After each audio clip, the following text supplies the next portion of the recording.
Memories Estate Liquidators. I have known Bobby for many years. He is a dear friend, and I just simply adore him. And I think the reason why we've gotten along so well is because he has opened many businesses. He has succeeded and failed in many of those same businesses, so we get it. I mean, Bobby gets the fact that success really is based on a set of expectations and interests in your life, and I've watched him do that. So, Bobby, try and briefly. Now, don't go back to 1962, right? But just kind of tell people that are listening, how'd you get here? Kind of walk through your personal business history. That's a long one there. I said don't go back to 1962. Family business. We were self-employed. I've been self-employed since I was 17 years old. I just don't know any other way to live. I work, Right. I've tried working jobs, and I've always worked for myself, and I find things that I like to do. And this last business is something I like to do, and I enjoy helping seniors. And it evolved from being in the insurance business and meeting with seniors, so it's kind of worked that way today. So walk people through the different business that you have owned and the process of that. You don't have to bring them all, just a few. I kind of want family them to get business an idea. was a painting contracting business for 14 years, was 40 years operated. An insurance business, and also on a pawn shop, and the estate liquidation has just evolved from that. Right. So that's interesting, Bobby. I didn't know you were in the insurance business.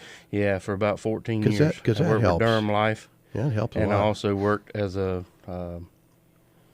contractor for AIG. Excellent. And Bobby is one of the rare people that actually was born in this area. right here, Mooresville, North Carolina. That's right. Local That's grown. That is unusual. There's about 100 of them, and I Yeah. think they're all Bobby's family members.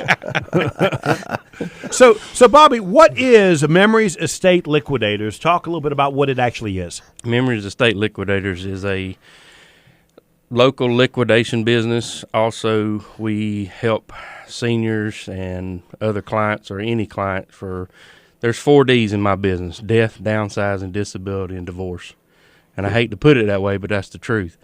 But let me tell you something. Wayne loved that. You understand? Oh, I Wayne did. loved Oh, yeah, that. the 4 Ds. That yeah. that Well, I'm a alliteration. C, and Alliteration. he's an I. So, Yeah. And it evolved into, we first started buying and selling them on our own, and it evolved into doing tag sales and estate sales, and we just feel we get a better market doing tag sales for our customers.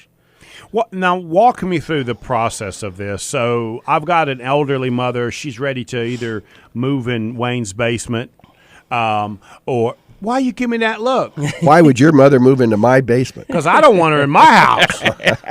So my mom moves into his basement, right? And so now she's got this home that's got 35 years worth of stuff in it. What's that process look like? Well, we interview the customer and see if there's the state has to be a certain size, dollar value, before we can make a profit. So we take a look at all the items based on what we see. And, with 20 years experience of buying and selling, I can look at a house. I can walk through a house and tell you in a matter of minutes if there's enough there for me to sell. So once we decide if there's enough there to sell and the client wants to use us, we come back, we set a time, we price everything, and then we start looking for valuables. We start organizing for items that they think are rare and worth a lot of money, and we find a market price for it, of what it's sold for, or we either have it appraised.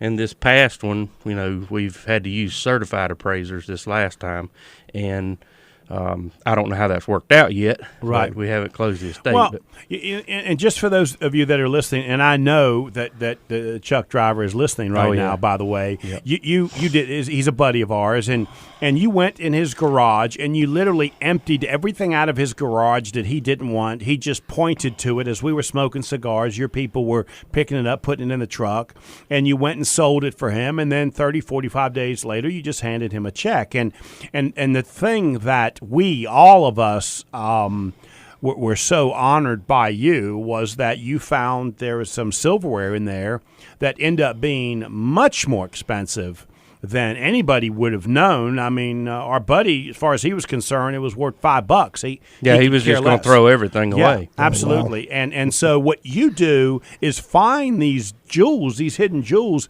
that we wouldn't even know exist for the customer. And like with Chuck's situation, you took something he was going to throw away to trash. We found a value, and just the check he got, he didn't think he was going to get. Yeah. He thought it'd be just a few dollars. Yeah. And that silverware set sold for several. And other houses that we find, some of the treasures people think they got are not that valuable. That's the hard part. Right. But then when we actually come in and do the tag sale, we'll take a Thursday, Friday, and Saturday and organize it and price it, and then we invite customers to come do it. Well, now, as a business guy, I got to ask this question. How in the world do you know the value of this stuff? Because it's thousands of different things that and I've watched you do this, and I've watched your people call you and send you photos over the text, and you're able to tell them how much that thing's worth. How do you do that? Experience, number one. Number two is we use the internet. And then we just have connections across the world, contacts of people that are appraisers or either they're collectors that know the value of these things. And you got to take a value of something that's sold in the past. That you put an average price to that item. And some things are really rare and you can't put a price on. You just got to take a chance and try to find an appraiser that has a value of it. And that's the hard part. Yeah, and Joe and I both know you're a master at this. He really is. You're amazing, as a matter of fact. He does make it look never easy. see anything like it.